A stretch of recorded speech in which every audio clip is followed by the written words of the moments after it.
Stay positive. लोग अक्सर बोलते हैं खुद को पॉजिटिव रखो, कई बार मैं भी बोलती हूँ, बट क्या ये रियलिटी में इतना इजी है? और हम खुद को हमेशा पॉजिटिव रख सकते हैं? मेरे ओपिनियन से तो नहीं, क्योंकि है तो हम इंसान ही और हमारे अंदर सारे इमोशंस हैं, वो टाइम टू टाइम बाहर आते ही रहते हैं। अगर आप खुद को सिर्फ पॉजिटिव रखना है, पॉजिटिव रहना है, पॉजिटिव सोचना है, ऐसे थॉट्स ही अपने अंदर रखेंगे, तो एक टाइम ऐसा आएगा जब आपको रियलाइज़ होगा कि ये पॉजिटिव के चक्कर में आपने अपनी रियलिटी खो दी है और आपको सिर्फ पछतावा होगा। पॉजिटिविटी अच्छी है, पॉजिटिव रहना भी चाहिए, पर हमेशा नहीं। सिचुएशन के अकॉर्डिंग खुद को चेंज करते रहिए, अपने स्ट्रेंथ के अकॉर्डिंग अपनी प्लानिंग करिए और एक चीज़ क्लियर रखिए कि जो आपकी प्लानिंग होती है, जो आपकी रणनीति होती है, वो आपकी परिस्थितियों पर ही निर्भर करती है। तो जब जैसी आपकी सिचुएशन है, जब जैसी आपकी परिस्थिति है, उस हिसाब से खुद को ढालिए। अब हम ऐसे एज ग्रुप में आ चुके हैं कि जब हमारे ऊपर जिम्मेदारियां पड़ती हैं तो हम खुद ब खुद चीज़ों में ढल जाते हैं, खुद को एडजस्ट कर लेते हैं, खुद को सेट कर लेते हैं। वेलकम टू स्त्री कॉर्नर। मैं हूं आपकी फ्रेंड आराधना। डेली की ही तरह आज की भी दौड़ भाग स्टार्ट हो चुकी है, जो डेली का रूटीन होता है, और अब इन सब चीज़ों में टाइम नहीं लगता, ना ही थकान होती है, because it's a part of life. अब हम इन सब चीज़ों में ढल चुके हैं। जब हम चीज़ों को ऑर्गेनाइज कर लेते हैं तो हमारा टाइम वेस्ट नहीं होता, टाइम मैनेजमेंट खुद ब खुद हो जाता है, क्योंकि चीज़ें सिस्टमैटिक वे में होती हैं। कोशिश करते रहिए खुद को बेटर करने की, खुद का बेटर वर्जन बनाने की। डेली एक ऐसा काम सोचिए जो आप बेटर तरीके से कर पाए, और जब रात में सोचे कि आज मैंने ये कितना अच्छा किया, तो आपको खुद पे प्राउड फील हो कि हाँ, आज मैंने ये एक अच्छा काम किया है। अपने आप को जब हम बेटर करते जाते हैं तो जो लाइफ में सिचुएशन होती है वो अपने आप बेटर होती जाती है। हम अपने लाइफ में जो भी बेटरमेंट चाह रहे होते हैं, जिस भी अपने लाइफ के पार्ट को हम और बेटर करना चाहते हैं, वो अपने आप शुरू हो जाती है। हमें वहाँ ज़्यादा एफर्ट्स लगाने की ज़रूरत नहीं पड़ती है, क्योंकि हम खुद को चेंज कर रहे होते हैं, खुद को इम्प्रूव कर रहे होते हैं। हमें अपने ऊपर टाइम स्पेंड करने की, खुद को बेटर बनाने की ज़रूरत है। इसलिए अब मैं कोशिश करती हूँ कि खुद में कुछ ना कुछ पॉजिटिव चेंज लाते रहूँ। पॉजिटिव इन द सेंस कि मुझे पता है कि मेरी कमजोरियाँ क्या हैं, क्या चीज़ें हैं जो मुझे नहीं आती हैं, क्या है जो किस सेक्टर में मुझे प्रॉब्लम होती है, उसमें खुद को बेटर करती रहूँ। और वो सब चीज़ें मुझे किसी को एक्सप्लेन भी नहीं करना होता है कि हाँ, ये मेरी कमी है, ये मेरी कमजोरी है। बस मैं खुद में वो कोशिश करती रहती हूँ कि उस चीज़ को इम्प्रूव कर पाऊँ। अब बात करते हैं टाइम मैनेजमेंट, जो आप सब लोगों का क्वेरी है कि दीदी आप टाइम कैसे मैनेजमेंट करती हैं।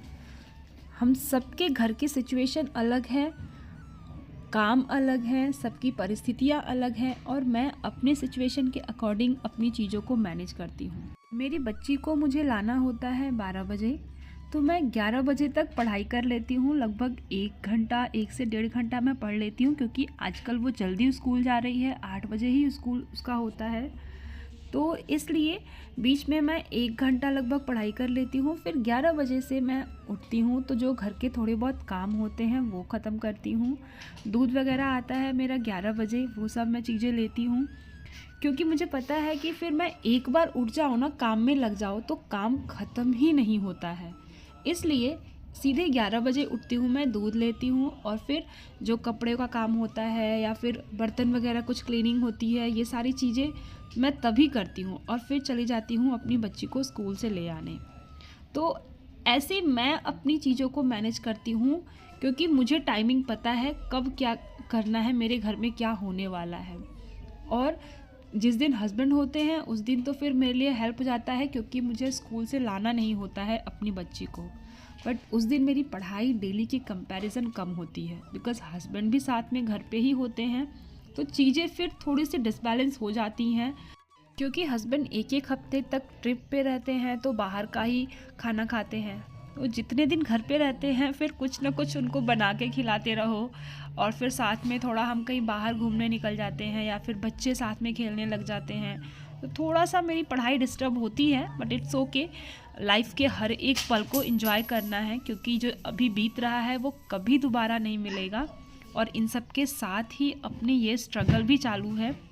तो ऐसे ही मैं चीज़ों को मैनेज करती हूँ। बात करते हैं अपने एग्ज़ाम की, तो अभी मेरे पास 2 एग्ज़ाम्स हैं। एक BPSC 6 to 8 टीचिंग वाला है, और एक है समीक्षा अधिकारी का, जो अब फिर से एग्ज़ाम हो रहा है। और इसके लिए तो अब हमारे पास सफिशिएंट टाइम है, बिकॉज़ एग्ज़ाम होने वाला है जून या जुलाई से पहले तो नहीं होगा।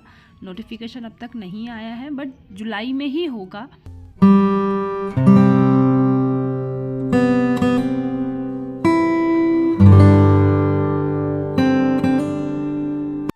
इस बार मैं अपना 100% देने वाली हूँ।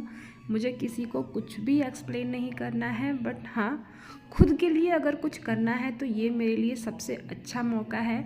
इतना टाइम भी मिला है अभी, और यूपी की वैकेंसी है, पोस्टिंग भी इसमें लखनऊ में ही होता है, तो इसलिए बहुत अच्छी अपॉर्चुनिटी है ये मेरे लिए, और आप सबके लिए भी, जो भी एस्पिरेंट्स यूपी से हैं। अगर आपने फॉर्म फिल किया है, हाँ, इस बार कंपटीशन बहुत टफ रहने वाला है, क्योंकि पिछली बार जितने लोगों ने नहीं दिया था उन सबको भी अच्छा टाइम मिल गया है, और इस बार कंपटीशन डबल होगा। तो पर कोई नहीं, मेहनत तो हमें करनी ही है।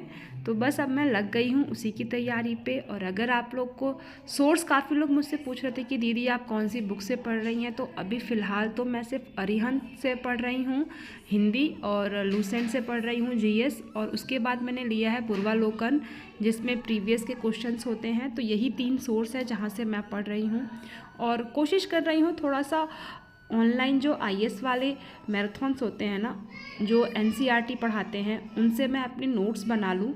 वो नोट्स काफ़ी ज़्यादा मेरे लिए हेल्पफुल रहेंगे। तो ये है मेरा सोर्स।